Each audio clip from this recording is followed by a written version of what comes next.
a 280 hectares avec 220 vaches allaitantes en essor-engraisseur. Nous, notre objectif, c'est d'être le plus autonome possible en fourrage et protéines. Et donc on fait un travail sur les légumineuses depuis bientôt une petite dizaine d'années. Et là, on avait notre problématique sur le régrassement en deuxième année. On avait l'habitude de le faire pâturer aux vaches, mais en fait, on ne s'y retrouvait pas parce que ça nous retardait dans nos rotations de pâturage. Finalement, en discutant avec Tony, on s'est dit qu'on pouvait peut-être sursemer ces régrassements de deuxième année là, pour essayer de valoriser en ensilage. Donc on a trouvé cette solution de sursemis de vesses et de trèfle.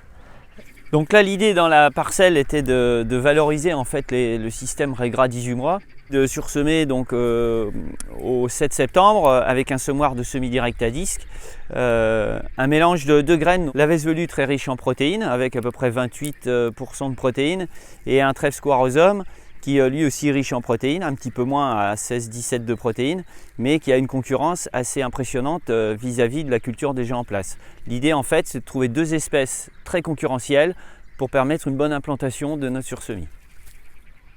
Aujourd'hui, si on se compare avec notre ancienne méthode, là on a mis seulement 80 kg de Novalia 22. C'est un engrais qui dose 22 d'azote et avec du soufre.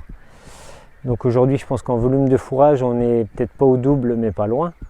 Et on doit avoir une qualité supérieure en MAT.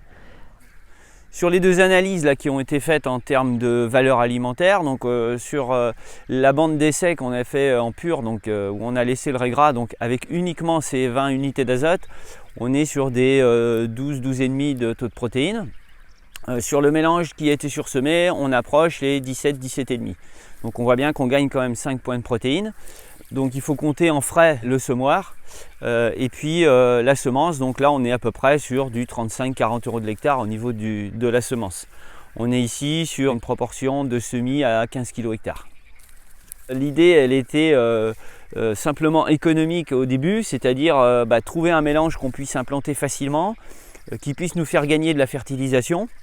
Parce que c'est qu'aujourd'hui, c'est un poste d'investissement très important.